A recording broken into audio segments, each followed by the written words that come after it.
Hú, de furcsa áram volt ez. Nem álmodtam, hogy Balatonon voltunk. Basszus, elkések!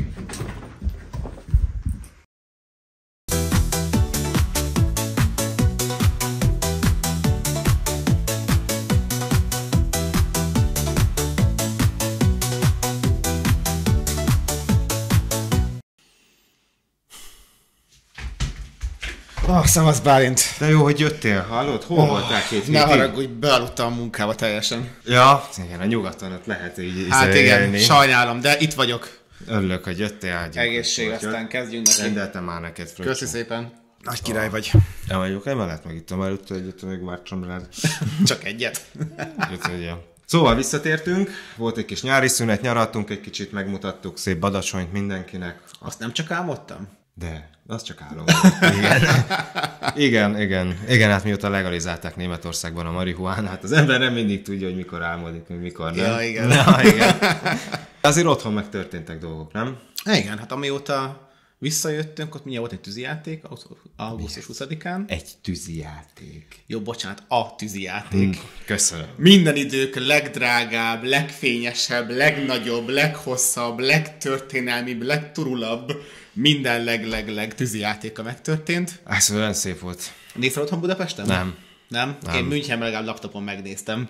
Sokat magammal. Akkor volt ilyen pubquizünk éppen. Ez az igazi hazafias szív. Így van. Mi legalább Münchenben? De miért nem néztem Budapesten? Hát én akartam. Csak? Hát úgy volt, hogy kimentem, és mikor kiértem a hivatalos első kezdési időpont 21 óra előtt, akkor még esett az eső. 2006-ban már volt egy miniszterelnök, aki miatt nekem szaladnom kellett a tűzijáték miatt. Igen, régi szép idő. Igen, ez így fel is elevenedett bennem, hogy na most megint a gyurcsány van. És bemondták, hogy hát most csúszik, meg 22 óra lesz, meg minden, és akkor úgy voltam vele, hogy én most 1 órát nem fogok várni ezért. Kényelmes, igaz, magyar szívvel megnézem a tévébe. Csak az M1-en 22 órakor híradó ment, nem a tűzijáték. Hoppá! Egy picit így mutatok belőle. Elkezdődött a tűzijáték, jó van, nem fújtuk le, nem lesz kirúgva egy OMS-es sem. Ja, fia, a Duna fölött volt tűzijáték, a Dunát nem bekapcsolni. Ja, ez meg, na jó, mindegy. Na mindegy, kihagytam a legtörténelmibb tűzijátékunkat, szégyellem magam, de hát ez van. Hát ez van, de tök szép volt, akkor nem egy jó kiköltekezte magát, aztán utána azt hiszem volt olyan hír is, hogy megkért Nagymártonon a magyarokat, hogy költsék már ők is a pénzüket, ne csak a kormány, mert hát a gazdaságnak nem olyan jó mutatói. Igen, igen, mondta ugye a Nagymárton, hogy nem költenek a magyarok elég lóvét. És nem értél miért? Mert tudod, mit csinálnak ezek a magyarok? Spórolnak. Spórolnak! Mert van mibű? Ja, tényleg, de hát nem spórolni kell. Figyelj, oda teszik nekik, érted, a legfenszibb tűzijátékot all the time, igen. És akkor ez meg nem vesz 2500 egy ásványvizet. Ennyi nincs benne. Hát a sok ingyen élő. Hát ez, gyerek. Mi hazamentünk. Igen. Mi hazamentünk, és ott költöttük el az eurót. Hát mert a könyv kitett magáért. Azért, tehát a lelküket kidolgoztak azért tűzijátékért. Is. Hálátlan egy nép ez. De még mire tudnák elkölteni? Például vehetnének belőle fertőtlenítőszert a kórházakban, nem? Mondjuk az hát igen. Azt mondták. WC papírt esetleg. Persze. De hát az is, érted, WC papír is, az is minek neki. Hagyjuk. Ja, mondjuk, hogyha klíma sincs, akkor minek a WC papír, szóval igazad van igazából, tényleg. Szóval, igen. Meg hát megtanultuk a penésznek az új szinonimáját is. Zsírra szállt por. Ne arra, vagy penész szakértő vagy te, vagy ilyesmi? Milyen kérdés ez? Hát így kell kérdezni egy újságírónak? Telexes megkezd, hogy így kell kinézni egy konyhának a kórházban? Nem látom. Én nem ott dolgozom, jó? Kormányszóvivő. Hát az annyira. Fú, basszus. Apám. De jó, hogy ilyen itthoni hírekkel kezdünk a hazaikkal. Mindig szépek ezek a hírek. De igazából azóta szerintem minden rendben van már. Mert most már az, hogy mindenhol nyilván ja, most figyelj, az, hogy most bemennek ilyen újonnan keletkezett politikusok, és akkor pont azt a 3 sarkot lefotózza, ahol por van a zsíron. Ahol rend van? Vagy más, vagy összekevertem valakit valakivel, na mindegy. De figyelj, jó, a kórházak oké, hogy most nem olyan állapotban vannak, mert mikor voltak olyan állapotban? Te figyelj, szerintem Ugandában gázabb. Az lehet. Úgyhogy szerintem... meg van sikerpropaganda erre a hétre. Ennyi. Mert legalább a suliban meg a trendben van minden. Nem telefonálnak kis szemetek. Kis macskok. Nem Minecraftoznak közben. Nem, meg tiktokkoznak. Ja. Meg mit csinálnak még ezek a Szingaporba fingok Snapchat-cseznek, meg Twitch-elnek, meg nem meg tudom, én se értek hozzá igazából. De más boomerek is megszakértették ezt a témát. A Hír TV-nek az öregjei megmondták, hát, hogy ott még... a mi időnkben sem volt telefon, és mégis milyen jól megtanultunk mindent. Hát ez támadhatatlan, de komolyan. Tehát a világ az, hogy változik közben, ugyan kérlek. Nem változik, megállítjuk azt is, ugye? Egy tanár esetleg úgy gondolja, hogy ez nem járható út, akkor ki kell rúgni. Igen. Hát így működik a demokrácia, gyerekek, ez így van. Az erősebbik kutya baszik. Ja, hát nem. Ja, nem, az nem a demokrácia, nem, a másik D-betű szó. Ja, várjál, nem, ez a szólásszabadság, bocsánat. Tehát, hogy mindent lehet mondani, amit szabad, ugye? Amit megengedek. Hát persze. A valóságot nem mi írjuk. Azaz. De egyébként tök vicces reakció volt erre, nekem nagyon tetszik ez a kezdeményezés. Azt mondom, hogy a Magyar Péter, meg Tisza Párt is benyújtotta, meg Momentum is benyújtotta ezt a kezdeményezést, hogy akkor a parlamenti képviselőt is vegyék el a telefonjukat a parlamenti ülések előtt, mert ott is csak azt látod egyébként, hogy végigbasztatják a telefonjukat. Dolgoznak, Ádám! Ja, igen, persze, nyilván. Naponta posztot 10 a Face-en. Ja, hát szerinted mikor csinálják? Munkájukhoz hozzátartozik. A billentyűzet Rambók, vagy klaviatúra Rambók, vagy volt az? Van, érted? Ezt hívják kommunikációs stratégiának, amit egy kommunikációs igazgató, érted ki? Aha, ez nekem többet kell innom, hogy ezt fel tudjam dolgozni. Ja, gyerekek, jó volt ez a nyár. Mindig a negatívak vagyunk, bár beszélünk a jó hírekről is. Jó is történne, az legyen, hogy mindig mi csak fikázzuk az ős hazát, nem? De tényleg voltak az a jó dolgok. Például elkezdődött a paralimpia, és jó nyomjuk. Igen, tök sok érmet szerzünk. Egyiket a másik után, és én nagyon-nagyon szeretnék gratulálni innen is, és így tovább mindenkinek, mert úgy hiszem, tehát az olimpia is tök érdekes volt egyébként, meg ugye jók voltunk, nemzeti sport is lehozott arról valamit, hogy Koszovó már nincs, de azoknak az érmeit is megkaptuk. De nem ez a lényeg, és hogy azt akartam mondani, hogy egy olimpikon is rengeteg áldozatot hoz, meg rengeteg küzdelme megy keresztül, hogy elérjen oda, és utána még egy érmet is szerezzen, és szerintem a paralimpikonoknál ez még egy fokkal durvább. Tehát, hogy átmegy ugyanazon, plusz még több lelki teher, még több stressz, még több korlát és akadály, szóval nekik még egy extra nagy tisztelet. Abszolút. Gratulálunk. Aha, tök jó, és ez tök jó, hogy mondtad, mert tök jó, hogy azért nem csak jó fikázunk itt mindent, persze, de azért legalább vannak magyarok, akikre büszkék tudunk lenni. Igen, hát van akikre nem annyira, őket felsoroltuk az elején, de nektek nagyon gratulálunk, és így tovább, és legyen 8000 érmünk, ha nem több. Így van. És volt még valami jó? Voltak jó rendezvényeink is itt Münchenben, ugye volt a pártquiz, amit mondtam 20-án, ott együtt néztük a tűzijátékot, a végén az is tök feelinges volt. Bajok és kocsmában magyar tűzijátékot, én meg a pincérek is velünk nézték a tűzijátékot, az én meg az M1 híradót néztem. Ez a tiétek jobban. Milyen az jobb volt, így van, de azóta voltunk már nyárzáró bulizni is, tök sokan voltak, ránk is sötétedett szépen ott a Westparkban, az tök jó volt. Hát ott jó ránk sötétedett. Hát igen. Valamikor 1:30 hagytuk abban? 1:30, csak ott nincs közvilágítás. Az a részen, ahol voltunk, ott nem volt. Nekünk volt egy darab ilyen világító lámpánk. Igen. Jó volt. Hát jó kis lámpa volt, meg jó kis este volt az egész. Talán meg törzsasztalunk volt, amit először ki is nőttük a törzsasztalunkat. Sétán 3 asztalt is megtöltöttünk teljesen. Nagyon király volt. Akkor szerencsére történnek jó dolgok is. Így van. És visszatértünk az NSK-ba, újra itt vagyunk a No-Go-ban, megmutattuk nektek, mi történt otthon, és akkor menjünk tovább a mai legfőbb témánkra. Nézzük.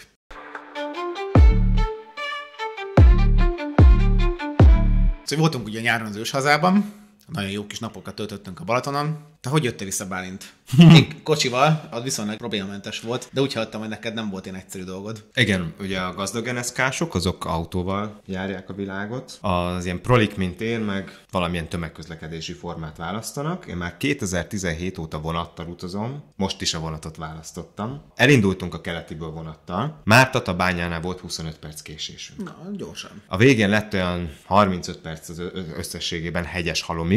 Onnan átjutottunk a sógorokhoz. Folyamatosan ilyen több szakaszon, ugye ott kiírja, hogy mennyivel megy, folyamatosan 200 fölött nyomtam, mint az állat. 200-zal szerintem Magyarországon sosem ment vonat, nem tudom. Nem is fog. És így végül is... De 200 méter per órában. Ja, igen, tényleg, az igen, az olyan van. És na a lényeg az, hogy Lincig behoztuk a késést, megérkeztünk időben Salzburgba, ismeritek ezt az utat, most már szerencsére át lehet szállni. Hát eddig ilyen uncsi direkt vonatok voltak, de most már úgy van, hogy át tudja legalább egyszer szállni. A letűnt korvívmánya, ezek direkt vonatok, igen, átszállás nélkül. És akkor Salzburgba meg felszállhattam a német regionálbára, és az volt a legviccesebb, hogy ugye azok ilyen motorvonatok, és akkor ott nem megy a klíma, hogyha nem megy a vonat. Hát, hogy így áll a 40 fokba. Kivételesen Németországban is meleg volt, vagy hát Salzburgba. Bemész, és akkor pont 10 fokkal van melegebb, mint kint, és így ömlik a víz rólad. Ott vársz, mire elindul, és akkor elindultunk késéssel, mert a végállomások késéssel mindegy. És akkor az volt a legnagyobb öröm mindenkinek, amikor bemondták, hogy Freilassing-nál mégsem száll fel a német rendőrség és ellenőriz minket, és akkor konkrét az egész van.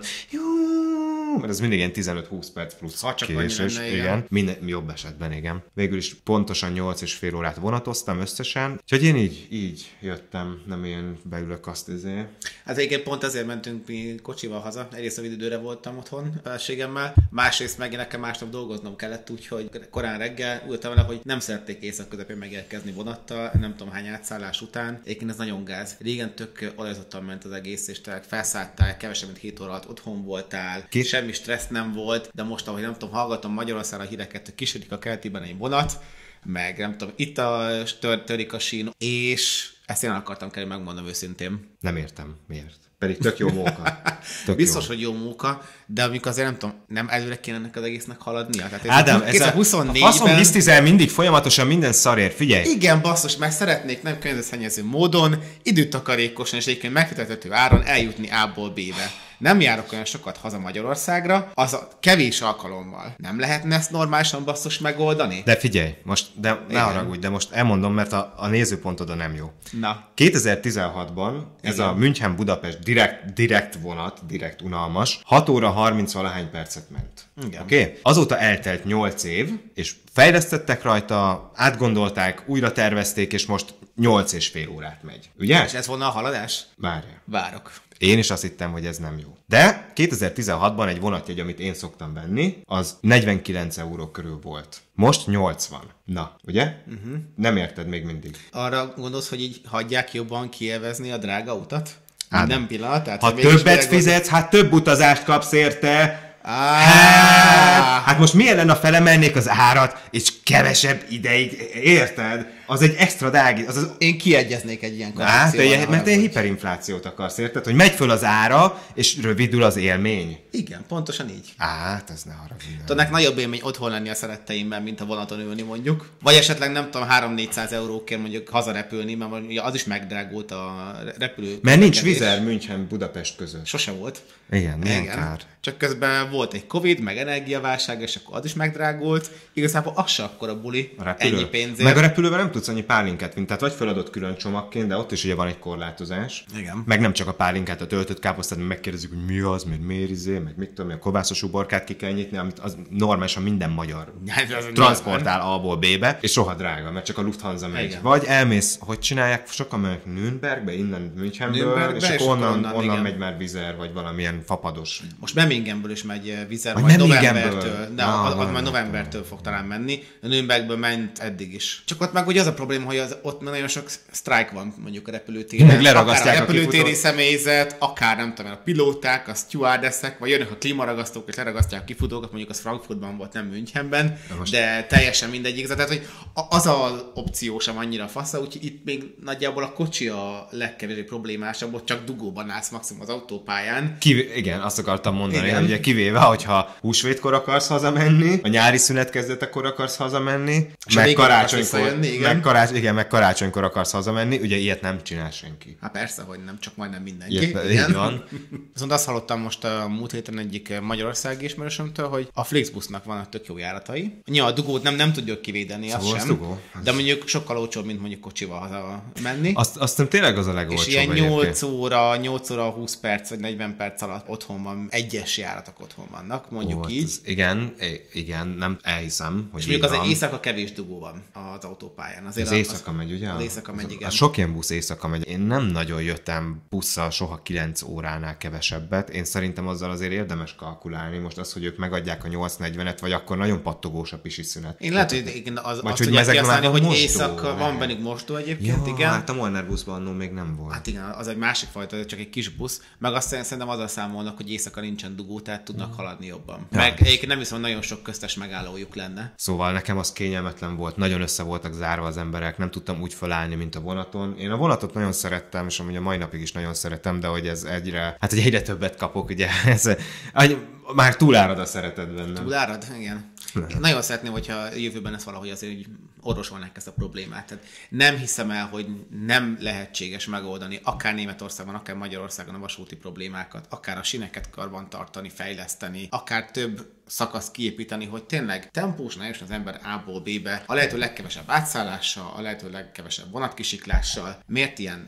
nehéz dolog ezt megvalósítani? De mondjuk igaz, pénzt kell költeni, igen. Nem tűzijátékra, nem Vodafone-ra, nem tudom, hogy most megint olimpiát akarnak. Ja, ezt egy átlagos hétfőt kéne ezt megoldani. Ez jogos, de most annyiban azért hozzátenném az igazsághoz azt, hogy most csak a magyarokat szidott, de Németországban van lóvé, és legalább ugyanolyan szinten szar a helyzet. Ez stimmel. Tehát itt annyi a különbség, hogy még nem slidott ki a vonat. Nagyjából körülbelül ennyi. Tehát egy kicsit jobb állapotban van a cucc, de amúgy nincs itt is fejlesztés, lószar sem. Igen. Meg hatalmas személyi állomány hiány az meg igen, az meg a másik. Tök jó, hogy van vonat, csak mondjuk jobb esetben csak az éttermi kocsiban nincsen kiszolgáló személyzet, rossz esetben mondjuk kalauz sincs, és nem tud menni a vonat sem, mert hát nincs a kivezesse. Ez nem annyira fasza.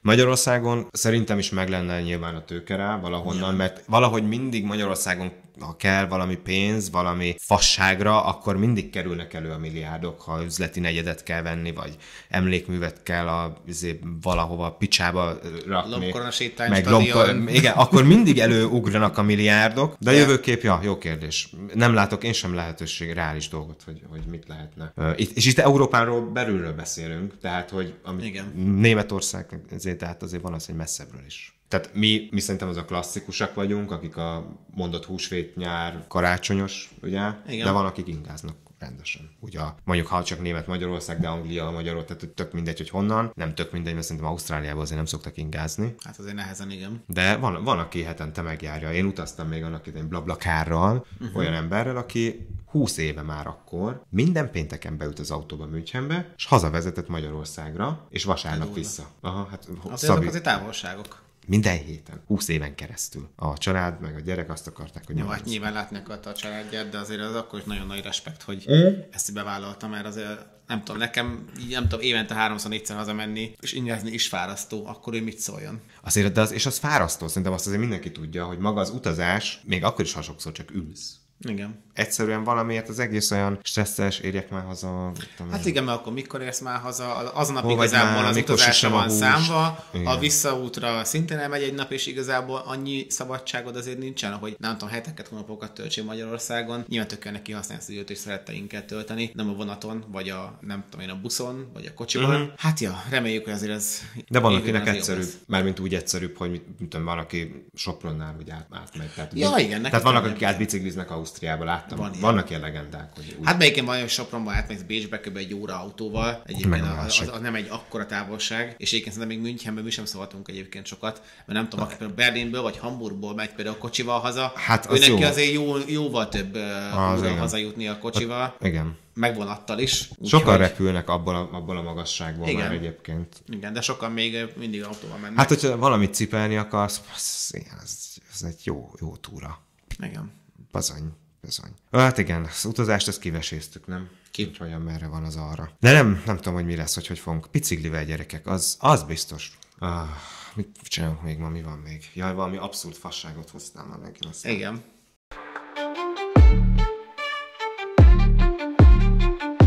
Ebben az évadban sem fogunk pihenni, a YouTube adásokon kívül továbbra is fogunk eseményeket szervezni a külföldén a magyarság számára. Ahogy megszoktátok, már vannak törzsasztalaink több városban, pubquizeink is vannak, megyünk kirándulni, megyünk majd az Oktoberfestre is Münchenben, és esetleg Berlinben, Hamburgban vagy Münchenben éltek, kerestek meg minket, gyertek az eseményeinkre, és hoztak magatokkal saját ötleteket is, mire kedvetek, milyen eseményeket szeretnétek szívesen látni tőlünk, és persze gyertek el, hozzatok még egy embert magatokkal, és építsünk együtt egy erős magyar közösséget külföldön, bárhol is éljünk.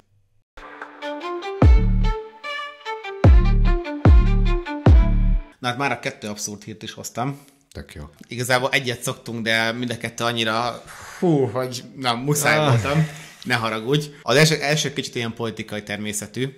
Ugye az van, hogy Venezuelában választások voltak júliusban, és az aktuális miniszterelnök, Nicolás Maduro, állítólag ő nyert, de igazából ezt nem nagyon tudta bizonyítani egyértelműen, hogy ő nyert, és ezért vannak egyébként tüntetések meg, de tiltakozások ellene. Ezt hogy nem tudod bizonyítani, hogy te nyertél? Hát megvannak szavaz, vagy nincs, vagy ezek hogy milyen szavazás? Lehet, hogy érmefeldobásos volt, és csak ő látta, és a fej volt! Láttam!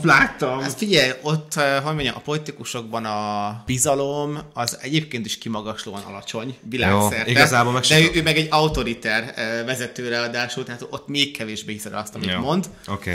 Hát de ő úgy gondolja, hogy nyert. Ő úgy gondolja, hogy nyert, de nem ez egyébként az abszolutásnak a lényege, hanem azért, hogy ezeket a tüntetéseket egyébként csillapítsa, és kicsit elterelje a témát erről, a közbeszéd, a gumicsontot bedobja, tanult a magyar kollégáktól, így van. De nem csak ott tanult ők, hanem hogy a következő 2000-es szintre emelte a téma elterelést.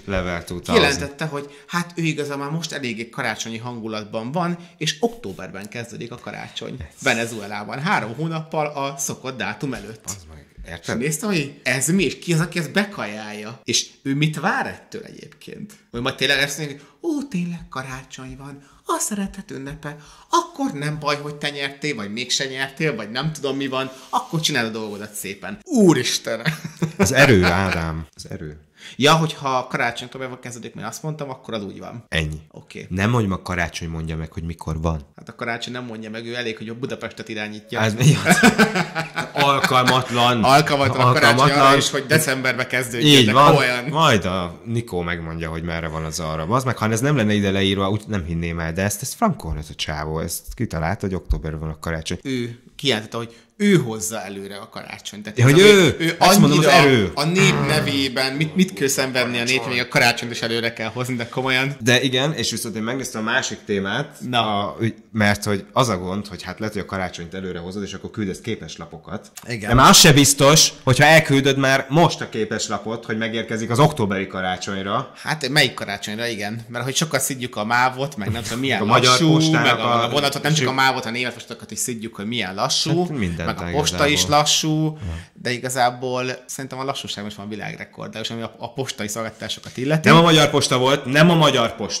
Nem, ugye nyilván. Nem a magyar posta volt. Ez Swansea-ben volt, kérlek szépen ez a hír, hogy egy képeslapot feladott egy illető, ez Walesben van, egészen pontosan, és nem tartott sokáig a kézbesítés, csak 121 évig. De ez nem az... 121 évig. De ez nem az, mint ami a visszajövőbe volt? Ja, hozták a levelet, így van, 100 évek korábbra. Így van, 100 év korábbra. Hát, ez 121, ez viszont új rekord. Új rekord, ennyi. 121. Azt szeretném tudni, hogy mi volt az a pillanat, ami 121 év után megtörtént. Érted, hogy 121 évig nem adták Hát föl. faszom, most már kiviszem, most már ráérek, nem tudom.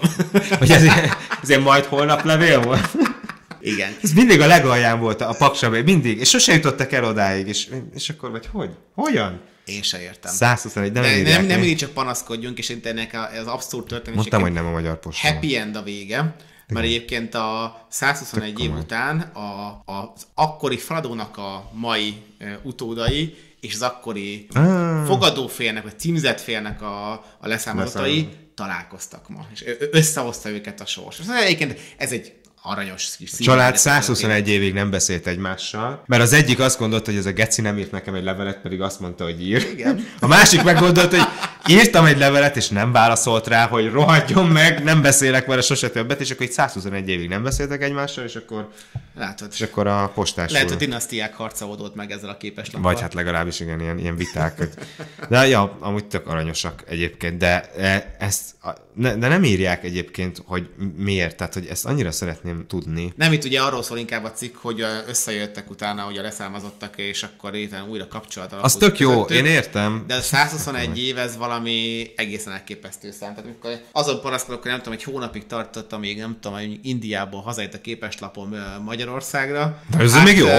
Egy hónap, hát ne hülyéskedj. Az még jó, mert ők nem küldték olyan messzire, ugye? Azt már persze nem mondtuk be, de tök mindegy, benne van egyébként a cikkben, de tehát ők nem Indiába küldték ezt a cuccot, hanem... Hát de nem tudom, hogy 121 év alatt a Gorasz is meg kéne járni annak a... Ez lehet, igen, az már napot oda-vissza párszor, igen. Hát, ja, igen. Hát ez így. Lehet, hogy inkább e-mailt írjatok, én csak mondom, de... Hát akkor volt e-mail. De igazából... Nem volt, az milyen jó volt, ugye? Milyen jó volt, ők is felnőttek e-mail nélkül, akkor most mit kell majd ők sem beszéltek 121 évig, így azért mert nem volt e-mail. Ugye, ezt jól megvoltak mind a ketten, azt most meg itt kell vigyorogni. Már nem volt internet, azt nem volt, aki megírja ezeket a fasságokat. Ja, az meg a másik. A postának a szar működéséről. Mennyivel jobb élet volt az. Így van, nem tudtuk legalább, hogy szar, ennyi a különbség. Ja. Hát tudtuk, csak nem sejtettük. Jó van, akkor szerintem ennyi volt mára. Jövő héten fogunk találkozni, hozunk megint egy kis hazai válogatást, meg lesz majd megint heti témánk is, meg abszurd témánk is. Ja, mindig van mit megbeszélni. Tartsatok velünk, lájkoljatok, meg szarságok meg. Így van, minden kövestek minket. Szép estét, szép hetet, sziasztok! Csomöccse! Augusztus szádikán ingyen a pénz. Tűzi játék, mintha itt lenne a SpaceX. Milliárdok repülnek a levegőbe, bam, de a kórházban csak poros zsír van. Budapest fényei drága, de kifizeti. Nem baj, ha nincs kenyér, rakétákat tüntetjük ki. Pár perc múranás, milliárdok mentek rám, miközben a fölében tilos a telefon, de kréta sincs, na várja. Lők fel a rakétát, nézd, hogy ég, de a gazdaság, na az már rég. Nem költesz eleget, hát mi lesz így? Sodródnánk tovább, de eltölt a vonasig.